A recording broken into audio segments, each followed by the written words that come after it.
Hello, this is another part of my summary of Alistair Parker's short history of the Second World War, this one entitled Japan's War Policy. It comes as the final part of Chapter 5, The United States Enters the War, the origins of the Japanese attack. So, by August 1941, the Japanese army already had concluded that Germany was unlikely to completely destroy the Soviet Union by the end of the year. As Japanese military operations in the north would be impossible in winter, it would be the time to secure Japanese resources, either by diplomacy or rapid campaigns of conquest. After that, Japan could be ready to exploit any decisive German victory over the Soviet Union in the summer of 1942. The Japanese Navy opined that if force was used against the British or Dutch possessions in Southeast Asia, then that would lead to war with the United States. Therefore, the Japanese government agreed to try to secure a relaxation of the oil embargo diplomatically. But if that attempt failed, Japan should go to war against Britain, the United States, and the Dutch Empire. As there was no time to lose, that war should begin early in December 1941. Oil was the weak point of Japan's fighting power and strength, and at present Japan was consuming its stockpile, and that would only be sufficient for 2 years at most. Military power depended on oil supplies. Also, the United States was building up its navy so that it would soon surpass that of Japan. Urgent action was imperative. Following the expected defeat of Britain by Germany, Japan would be able to conquer the resources it needed for a protected defense. The Japanese government and military accepted that they could not destroy American power, but, strangely, they expected that a surprise Japanese attack on the United States would only lead to anger in the short term. As General Tōjō, the Prime Minister, stated in November 1941, the Americans would be reasonable and come to accept and understand, and no longer oppose Japan's great East Asian co-prosperity sphere. This is General Hideki Tōjō, the Prime Minister of Japan from October 1941 through to July 1944, key figure in Japanese decision-making at this time. The Japanese attack on the American Pacific Fleet, moored at Pearl Harbor in the Hawaiian Islands, began on Sunday, the 7th of December 1941. The first bombs fell at 7:55 a.m. local time. That's 1:25 p.m. in Washington, D.C. Cordell Hull, the U.S. Secretary of State, was given the declaration of war by Japan 1 hour later. The best informed Japanese were dismayed by the prospect of war with Britain and the United States. These included the Emperor and some of his circle, a few naval officers, especially senior ones, many diplomats, and representatives of the banks and big business. Their voices had been increasingly muted in the 1930s, even within the government, as opposition to aggressive state actions risked assassination by extreme nationalists. The armed services, especially the army, gained influence, and within the army, middle-ranking staff officers, majors and colonels, tended to dominate their more cautious superiors. In order to maintain its influence and its budgetary allocations, the Navy had to compete with the army, and in particular, assert the possibility of war with the United States.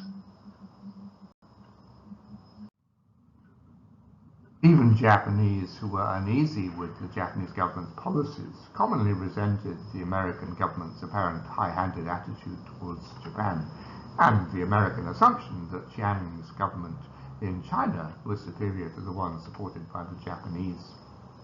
Amongst the general public, patriotism helped to induce conformity and was encouraged by organizations such as the Reservists Association. By 1941, the press was controlled, and the parties of the Japanese Diet, which had never been very powerful, had been merged into one, the Imperial Rule Assistance Association.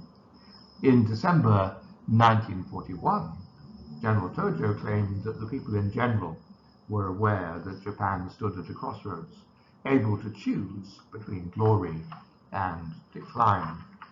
Controls over those who were anti-war and anti-military had been strengthened, he said, including over communists, rebellious Koreans, and certain religious leaders. In some cases, they might have to be subject to preventative arrest. Hitler and Mussolini declared war on the United States in support of Japan on the 11th of December, that's 4 days after Pearl Harbor. The main alignment of World War II was now complete. The British Empire, the Soviet Union, and the United States allied against Germany, Italy, and Japan, although the Soviet Union only actually declared war on Japan in 1945. Without the German declaration of war, President Roosevelt in the United States might not have been able to bring the Americans into open warfare against Germany, and so carry out the agreed Anglo-American strategic principle of the defeat of Germany having priority over the defeat of Japan. We don't know why Hitler declared war against the United States. In April 1941, he had assured the Japanese minister that Germany would support Japan if it became involved in war with the United States. But there was also the probability that he thought that Japanese aggression would distract Germany's enemies and restrain the Americans from all-out support for Britain and the Soviet Union. A war between Japan and the United States would ensure that there was no separate settlement between Japan and the United States, which would free American power for support of the war in Europe and the Atlantic.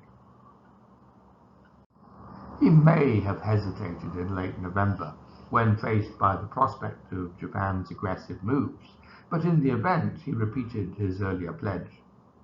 As war with the United States had anyway seemed imminent, Hitler may have seen it important to support the appearance of Axis solidarity and also to make the war with the United States appear to be his own decision.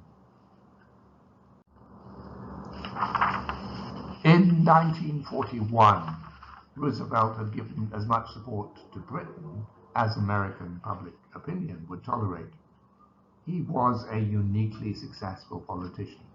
Elected 4 times, he relied on careful and sensitive perception of electoral attitudes. Thus, he kept himself as representative, or even more representative, of American attitudes as Congress. He led opinion only when he was confident of the response. He was eager to do more than he thought public opinion would allow. That's when he exploited or even exaggerated German provocations. Thus, in April 1941, American air and naval patrols began to operate in the Atlantic up to 25 degrees west, with instructions to report any sightings of German vessels to British warships. In July 1941, American forces began to reinforce and eventually replace the British garrison in Iceland, established in May 1940.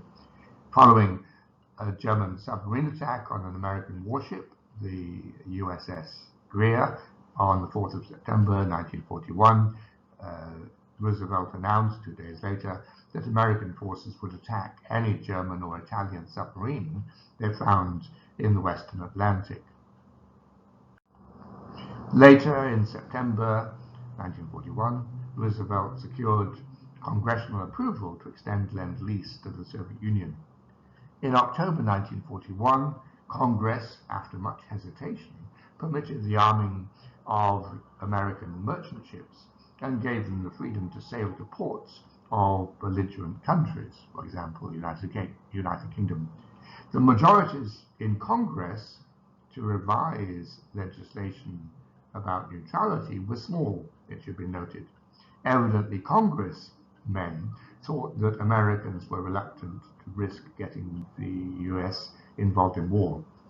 The combination of Pearl Harbor and the German declaration of war, however, meant that US public opinion was firmly in support of war, even amongst a small minority who blamed Roosevelt for having provoked the Japanese attack. So that's all I'm going to say for the moment. Many thanks to you for listening, and particular thanks to my patrons for their kind support and encouragement, without which these videos wouldn't be made. And you're very welcome to support my channel. Do like, comment and share on the videos if you will. Subscribe if you want to be notified of future videos. I'll give Patreon and, for the moment, PayPal links below. And next week we'll talk about Japanese intentions and Pearl Harbor. Have a good day.